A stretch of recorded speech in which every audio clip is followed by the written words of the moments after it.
मुझे बोलने का अवसर मेरी पार्टी ने आपने दिया, उसके लिए हृदय के गहन तल से आभार। राज्यपाल के अभिभाषण पर वाद विवाद चल रहा है और उसी संदर्भ में मैं अपनी बात आपसे निवेदन कर रहा हूं। आपने राज्यपाल के अभिभाषण में पैरा नंबर 20 में अनेक वादे किए। उन वादों को मैं आपको पढ़ के सुनाऊं कि गरीबी उन्मूलन से लेकर सरकार का संकल्प एक वास्तविक संकल्प है जो राजस्थान को आगे बढ़ा। हमारी सरकार का हर गरीब को निःशुल्क अन्न की गारंटी, हर गरीब को निःशुल्क अन्न की गारंटी, हर सिर पर छत की गारंटी, हर घर में नल से जल की गारंटी, हर हाथ को काम की गारंटी, हर घर में बिजली की गारंटी, हर खेत को पानी की गारंटी। ये वादे किए हैं आपने। संभव है? कतई संभव नहीं है। 15 लाख का वादा प्रधानमंत्री जी ने किया था, वो नहीं हुआ। 2 करोड़ रोजगार देने का वादा किया था, वो नहीं हुआ। आपने तो इसके ठीक विपरीत ये काम करना तो दूर, लेकिन आपने अन्नपूर्णा पैकेट जो गरीबों को जा रहे थे वो भी बंद कर दिए। आपने बेरोजगारों को 100 दिन का जो भत्ता देने का जो बकाया था वो भी देना आपने बंद कर दिया। इंदिरा रसोई का नाम तो हटाया, लेकिन आपने उन गरीबों को जो खाने आ रहे थे उनकी संख्या भी मौखिक आदेश से आधी कर दी। प्रधानमंत्री एक आप विराजन, आप संसदीय, आप आधी कर दी। मेरे पास प्रमाण है इस बात का यहाँ से फोन करके कहा गया है। अरे मेरे पास, अरे आप बैठिए, आप संसदीय कार्य मंत्री हैं। आपने मौखिक आदेश बताया तो प्रमाण रखिए नहीं। आप मुख्यमंत्री जी के सामने ज्यादा परीक्षा मत दो, जानते हैं वो आप उनके वफादार हो, जानते हैं। वो भी नहीं टोके, आप भी मत टोको और आप भी धीरे से बोलोगे तो आपका स्वास्थ्य ज्यादा ठीक रहेगा। और हर घर को छत देने की बात करने वाले 2 और 2.5 साल से प्रधानमंत्री योजना के अंतर्गत जो मकान बने हुए हैं उनके पैसे भी 2.5 और 3 साल से नहीं पहुंच रहे हैं। पंचायती राज का पैसा पंचायतों में नहीं पहुंच रहा है। चिरंजीवी योजना का लाभ जो 25 लाख तक का था वो भी आपने बंद कर दिया है, उसको भी बंद कर दिया है। आप उठा करके देखिए और जा करके देखिए, आप 5 लाख का झुंझुना पकड़ाकर 25 लाख की योजना को बंद करना चाहते हैं। मुख्यमंत्री जी के आदरणीय मुख्यमंत्री जी ने एक नई सोच दी है मिनिस्टर्स को, टिप्पण विद ऑफिसर्स। मान्यवर, टिप्पण विद ऑफिसर्स का मतलब क्या है? साथ बैठ के भोजन करें, साथ बैठ के खाएं। मैं इस मान्यता का हूं कि अगर कोई अधिकारी मंत्री के यहाँ अपनी योजना रखता है और मंत्री उससे असहमत है तो मंत्री को गंभीरता से उस अफसर की आलोचना करके या अफसर के ठीक विपरीत अपनी टिप्पणी लिखना चाहिए। ये समझौते की बात थोड़ी है, नहीं तो मंत्री का अधिकार समाप्त हो जाएगा। तो मेरा आपसे विनम्र अनुरोध है कि इस प्रकार की असत्य घोषणा करने के लिए के बजाय आप ऐसी घोषणा करें कि जिससे जो पूरी की जा सके। मैं दूसरी बात आपसे निवेदन करना चाहता हूं।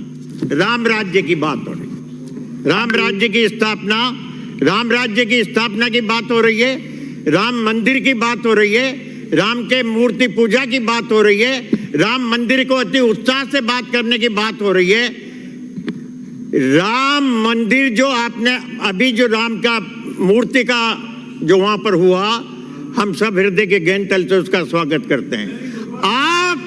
लेकिन आपने राम का पेटेंट करवा लिया, तो आप ये समझते हैं आपने दुष्ट ट्रेडमार्क को अपना मान लिया और आप ये मानते हैं कि जब तक मोदी के भक्त नहीं होंगे, मोदी जी के भक्त नहीं होंगे, जब तक हम राम के भक्त नहीं होंगे। आप मोदी जी के भक्त ही अपने आप को राम भक्त मान रहे हैं, जो राम की बात करते हैं, जो राम की आराधना करते हैं, जिनके घट घट में राम है, उनको आप सनातन धर्म से अलग कर एक नया रूप दे करके, एक नई योजना बनाकर, ट्रेडमार्क बना करके तो राम का उपयोग मत करो। मेरा आपसे निवेदन है, राम राज्य की मूल भावना, राम राज्य की जो मूल अवधारणा थी, आजादी की लड़ाई महात्मा गांधी और जिन लोगों ने लड़ी, पंडित जवाहरलाल नेहरू ने लड़ी, और जो संविधान पीठ बनी, उस संविधान पीठ में केवल मात्र गांधी के दर्शन के आधार पर राम राज्य की स्थापना की बात की गई है। चैप्टर 3 पढ़ा आपने? कभी देखा किसी ने? कभी किसी ने सोचा कि संविधान में गांधी दर्शन के हिसाब से राम राज्य की स्थापना इसलिए कि सबको समान अधिकार मिले, चाहे पैसे वाला हो, चाहे गरीब हो, चाहे किसी भी जाति का हो, उसको समान अधिकार मिले। ये गांधी की सोच की अवधारणा संविधान सभा में, जिसमें अल्पसंख्यक वर्ग के भी मौलाना अब्दुल कलाम आजाद, पंडित जवाहरलाल नेहरू, अंबेडकर सब उसमें थे।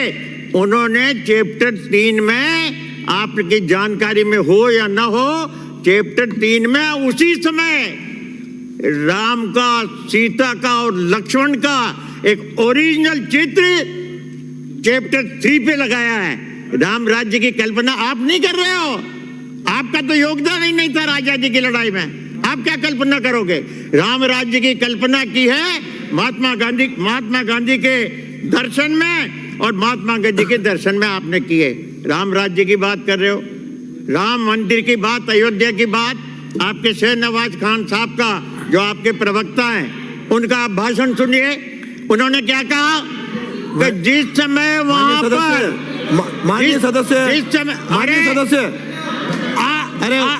सदस्य, आप 5 बार के विधायक हैं, बैठिए, आप बीच में मत टोकिए। अरे आपने अपने भाषण में जो कहना था कह दिया, अब राजो, अब आप राजो, अरे आप राजो, माने, आप चिंता मत करो। राम राज्य की स्थापना का मूल सोच महात्मा गांधी, आजादी, बात सुन लीजिए आप जब जाना, आप बैठिए। माननीय सदस्य, मैंने आपको कहा था मत टोको, नहीं तो आपको भी टोकेंगे। इधर आप बैठिए, कोई सदस्य किसी को न टोके, बैठ जाइए। अरे बैठिए, आपने एक बार विषय आ गया, आपका विषय आ गया।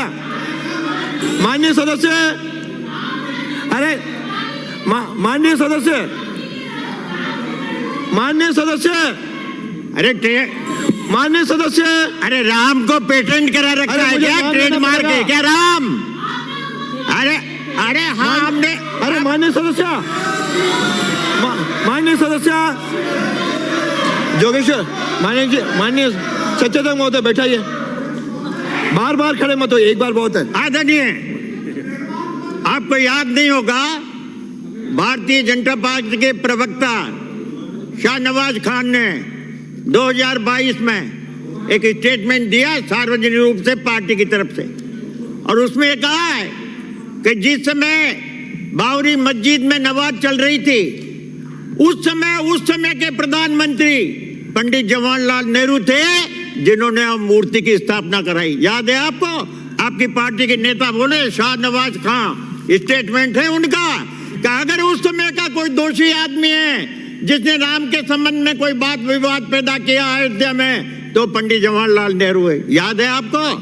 आपको याद है कि रामायण का सीरियल दूरदर्शन पर किसने चालू किया था? याद है आपको? राजीव गांधी ने। आपको याद है कि राजीव वहां मंदिर में दर्शन करने पे जो ताले लगे हुए थे, उन तालों को खुलवाकर दर्शन करने का काम किसने किया? उसका नाम है राजीव गांधी। आपको याद है ये कि विश्व हिंदू परिषद को उस स्थान पर, माननीय सदस्य, आपका टाइम हो गया। नहीं हुआ, अभी टाइम हो गया, समय हो गया। 2 मिनट। अरे मैं तो, आप समाप्त करिए, आप भी बोल रहे थे, मैंने आपको रोका था। कोई भी सदस्य किसी के भाषण में टोका टोकी न करे। पक्ष और गलत सर, कोई भी आपको सदस्य याद दूसरे है? के भाषण में व्यवधान नहीं डालें। आप भी न डालें, ये भी नहीं डालें। अरे आपको याद है कि मंदिर के दर्शन करवाने का ताले किसने खुलवाए? आपको याद है शिलान्यास किसने करवाया? फर्जी राम भक्त बनकर के आप राम का पेटेंट कराकर, मैं ये कहता हूं कि अगर सनातन, आप बैठ जाइए, आप बिठा दीजिए, सनातन धर्म का डिवीजन करने वाले हो आप लोग, सनातन धर्म का डिवीजन करने वाले हो। माननीय सदस्य, हो गया आपका टाइम, 1 मिनट ज्यादा हो गया। बोलने हो पे गया, तो हो गया। नहीं अब नहीं, अगला मैं नाम बता रहा बोलूंगा हूं। था। आपको आप समझ- नोट मत कर, 3 मैं मिनट कैसे से नहीं कह रहा हूं, बोलूंगा? आपको पार्टी ने जितना समय दिया उतना दिया मैंने। अरे राम एक मिनट जन्मभूमि, में समाप्त अरे करिए। आश्चर्य करोगे आप, राम जन्मभूमि के जो ट्रस्ट के सचिव थे, उनको शर्म नहीं आई ये कहते हुए कि मोदी जी ईश्वर का, विष्णु का अवतार है? बोल सकता हूँ। शर्म करो, काहे की शर्म शर्म करो। आनी चाहिए। मोदी जी ईश्वर का ख्याल करो अपनी उम्र का। ये कौन सा विषय है? कौन सा अभिभाषण है? इसको डिलीट करो। श्री हरि सिंह रावत,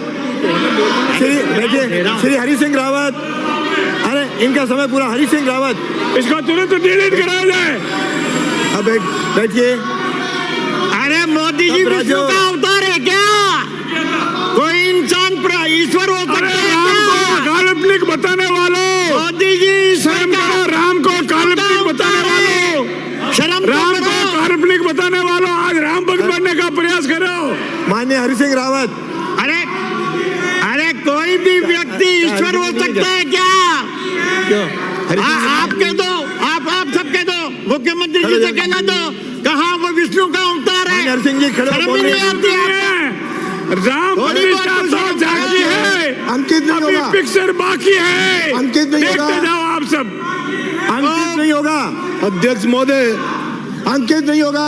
अध्यक्ष बैठिए। महोदय, हो गया आपका। मैं माननीय हरि सिंह रावत, राज्यपाल द्वारा आपका हो गया। आपको 19 2-3 जनवरी मिनट 2024 को की। अभिभाषण का दिया, उसका मैं समर्थन करता हूँ। बैठिए, आपके सदस्य बोल रहे हैं। अध्यक्ष महोदय।